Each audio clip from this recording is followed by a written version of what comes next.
Hey Mark, where the heck are you right now? Yeah, hello, Derek. I'm just taking my lunch break outside the office right now, actually. Oh, well, good for you. But you do know that there is still plenty of work that needs to be done, don't you? But the new hire is taking break as if there isn't a care in the world. Good for you! I'm really sorry. Is there a problem with me doing this? Yeah, it's not just you, it's the whole dang world. Nobody has any common sense these days. Oh, by the way, that reminds me, you're married, right? Well, I have a fiancé who I'm marrying soon, but I'm not quite married yet. Why do you ask? I bet she's a real looker too, isn't she? You must have such a happy little family. But just how do you expect to be able to take care of him when there's still so much work to do? I suppose the only answer I can give you is that I'll work even harder than I am now, huh? There we go, that's the spirit, now you're getting it. So anyways, you're going to be working overtime tonight. Wait, what? Well, you just said that you wanted to work even harder than you are now, so I'm just giving you what you asked for. Yeah, I understand that, but I'm already working on a project right now, so I really don't think I need more work on top of that. You just said that you were going to work even harder than you are right now, didn't you? Well, if that's the case, then you need to take on a second project and work. I guess I see the point that you're making. But the only thing is that I was given this assignment by the head of our department, so I think he would really prefer if I focus on this for the time being. Oh, really? You got your work straight from the boss? Well, don't worry, I'll go to him and tell him that you're done with whatever it was he assigned you. Just send me the files and I'll present them to him and you can get started on your next assignment. Derek, please wait a minute. I really do have my hands full with what I'm working on right now, and I don't think it's in any shape to be turned in as of now. So you're just gonna go against the direct order from your superior? I guess I'll have to make sure everyone knows about this in time for your next performance review. And when that happens, well, I just can't imagine you having a very long future here with us. No, it isn't anything like that. I'm not trying to disobey you or anything. It's just that this project isn't really ready to be handed in, so I can't give it to you right now. Besides, I thought that we already talked about this earlier, right? I asked you to please not give me any overtime if possible. I promise that as soon as I'm finished with what I'm doing, though, I can assist you with whatever it is that you need. Oh, please, don't be such a baby. Everyone has to work a little overtime now and then. Just shut up and do as I say, got it? I have a date. I'm not gonna be late because of you. You wouldn't happen to be going out with that girl you ran into while going into that store you're always talking about, right? That's right. I guess news really does travel fast around here. Don't tell me that you're jealous or anything. Sorry, Derek, but aren't you married? Do you think your wife will be mad about you doing this? It's not really a date. Jeez, we're just grabbing some food is all. Why don't you mind your own business and never mention my wife again, huh? Honestly, who do you think you're talking to your superior like this? Well, the only thing is that I heard the place where she worked is kind of expensive. What's expensive? What are you talking about? Yeah, I just mean that I haven't really heard good things about the store's reputation. Yeah, at least from other colleagues I've heard mention it. So, because you don't like a shop, all the employees there must be bad, is what you're saying? You don't even know this girl. She is really nice and I won't sit here and watch you slander her. I know that she probably is nice while she's at work, but do you think it's possible that she's just doing that because it's her job? Don't go mixing up this girl with all the other hussies that work at that place. She moved here from the country and isn't tainted like the other women here. I'm just teaching her a few things about life in the big city is all. I see. Well, I know we keep on calling it a shop, but just to be clear, we are talking about a bar, aren't we? If you know what we're talking about, there's no need to spell it out. Besides, you're married, but I'm sure that you must like to go out and have a little fun too. Don't worry, you can tell me. We're both married men here. I understand what you're saying, but my wife is more than enough for me, thank you very much. Oh, well, aren't you a little Boy Scout? But we'll see how long you can put up with that little act of yours. Maybe I should invite this girl over to the office one day and tell her to show you a good time. That might finally get the stick out of your butt. You really don't need to do anything like that, Derek. Man, you really are no fun, do you know that? Has anyone ever told you that you're actually a bummer to be around? I bet when you were a kid in school, you were always a quiet kid in the corner with no one to play with, weren't you? Derek, I'm really sorry, but can I please just eat my lunch and enjoy the rest of my break before it's over? Alright, fine, but I'll leave all the work I want you to do on your desk and I'll come around tomorrow to pick it all up. So, you want me to get whatever it is that you have for me done by today? Well, duh! I need all this work ready to be sent out by tomorrow, so just get it done. I'm sure a nerd like you will have no problem in doing it. But I already told you that I have other work I need to do. Listen, Mark. You've been going home at the same time every day since you started working here, right? All that tells me is that you really aren't giving your all to the company. A real dedicated employee would be doing much more overtime. I'm sorry, Derek, but do you even know what it is that I'm working on right now? There you go, back talking me again. Listen, I'm your superior, and I'm giving you an order. If you want to get ahead in this company, you need to learn to take order and keep your trap shut.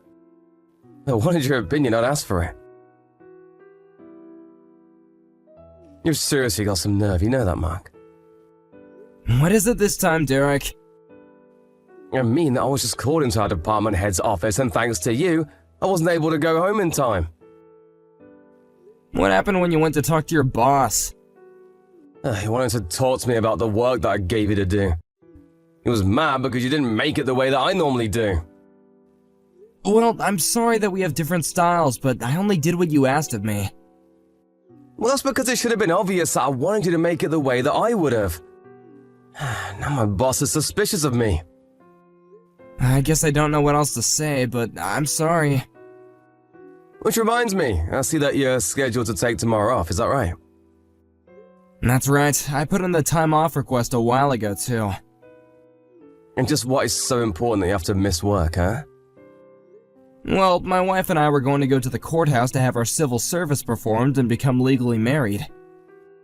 And that's the big reason you can't come in tomorrow. Are you kidding me? I already cleared it with your boss, and he said it was fine if I did. You do know that unlike you, I actually care about this job and work hard at it, right? But you just think you can take time off for whatever you want, no matter how small, huh? Cancel your time off and come into work tomorrow, got it? But I've already made sure to complete everything that I would have had to get done tomorrow today. Besides, I've already had this time off cleared with the department head. Don't you remember telling me that you wanted to work even harder for the company? Of course I remember saying that, and I meant it. Well then stop talking the talk and start walking the walk. You already screwed up big time with the work that I gave you before. I bet your wife isn't even all that great. She's probably ugly, huh? Why'd you send me a picture of her? Surely you must have a bunch on your phone, unless she's so ugly that you haven't even got one. Derek, I am not going to send you a picture of my wife. Furthermore, I don't care what you have to say about me, but please do not bring my wife into this. There you go, thinking that you can talk to me like that. You're my underling, and that basically means your wife is too. So I can talk about your wife in whatever way I please. And just what is she gonna do about it anyways? It's not like she's gonna be mad at me for things I say to you. I didn't ever say that she would be upset with you. I just don't understand why you feel the need to talk so rudely about people's spouses. Well, you're at least gonna invite me to the wedding, right? I really want to see the kind of woman you're making such a big fuss over. Well, we were only inviting family to the wedding, so... You mean you're not gonna invite me? I'm your boss. I'll prepare a speech for you and everything. And there'll be a chance for everyone to learn a little bit more about the work that you do. Derek, I'm getting a call from a client. I'm gonna go now. You little baby. I know that you're just trying to run away right now. It isn't that at all, I promise you that. And just who is this client that wants to talk to you, huh? It's the V Corporation. Feel free to look into the file we have on them if you want. You think I have time to do something stupid like that? Whatever, just know that after you come back from your one-day honeymoon, I'm gonna make sure that you know the real meaning of work. Derek, would you mind telling me where you are right now? I'm in the office cafeteria, what do you want? Well, I noticed that my lunchbox was missing from the fridge. I asked around the office and people say they saw you carrying it with you, so I just wanted to ask if you took my lunch. Your lunchbox wouldn't happen to be red and black with a handle on top, would it? So you do have my lunchbox. I was afraid of this. Can you please return it to me? Huh? Did your wife pack your lunch or something? Is that why you want it back? Well, yes actually, but also it's my lunch. Well, I'm afraid that you're too late. I've already eaten it all. So you really just took someone else's lunch out of the fridge and ate it knowing that it wasn't yours? Is that what you're saying? No, I'm just kidding. I didn't actually eat the food. I threw it all in the trash instead. It looks so nasty that you should be thanking me for saving you from it. I guess the married life must be going really well, huh? You didn't even eat the food? You just threw away someone else's lunch? I already told you that you ought to be grateful to me for what I did. Eating a lunch like that might have landed you in the hospital. You really need to tell your wife to take a cooking class or two. Derek, do you even realize what you've done? You're through now. What are you talking about, huh? How am I, though? Because I make fun of your wife now and then? It's not my fault if you and your wife are equally useless at your jobs. All I'm saying is that your wife needs to learn how to cook. I would just like to know how any of that is your business. I never had any problem with any of my lunches before. So what about any of this is your problem? Here you go again, trying to start fighting with me. Is this really how you think you can get ahead in this company? Derek, I'm gonna be honest with you. I really don't like you, and I really don't think that I can cover for you anymore. You cover for me? Is that supposed to be some kind of joke? I don't care whose lunch it is. You can't just take it out of the fridge and throw it away. You need to take responsibility for your actions, which have been way out of line with how any rational person would act. How dare you tell me what I should be doing with my life? Would you mind coming to the meeting room on the second floor once you finish with whoever's lunch you're eating, Derek? Why should I do that? I don't remember having any meetings scheduled. You're right, this is an emergency meeting, so please go to the room as soon as you finish your lunch. We need to have a little talk about how you've been treating the staff here at the office. Mark, I really would like to take this chance to express how very, very sorry I am for all that I've said and done.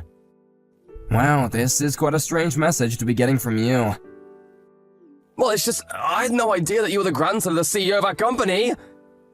But that means that you're also next in line to take over the company. I also hear that you were working for V Corp before you came here.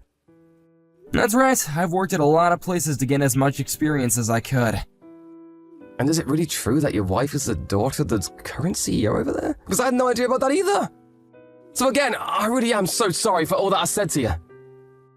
I'm curious though, is the only reason you're apologizing to me because you found out who my grandfather is? Well, I'm just trying to take accountability for my actions like you told me to. Oh, really? Because just a few hours ago, it seems like you had no intention of giving me any sort of apology. Yes, of course, but I've just been thinking a lot since our time in the meeting room. And I realized how much hurt I've caused, and I just want to say that it won't happen again. So please, can you find it in your heart to not fire me? You remember what else we talked about in the meeting room, right? Like about how you chased off several promising employees with your behavior? 8 people in the last 3 years have all quit because of you. This is really unheard of. But surely I'm not the only reason why they wanted to quit working here, right? When we gave them a survey before they left, they all blamed the abusive management.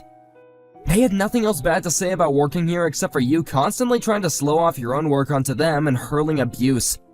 They all finally got fed up with your attitude and walked away. Even I've gone through something similar now. But I already said that I'm really sorry. I don't remember ever asking you for an apology, Derek. I only asked you to acknowledge the damage that you caused to these people's careers.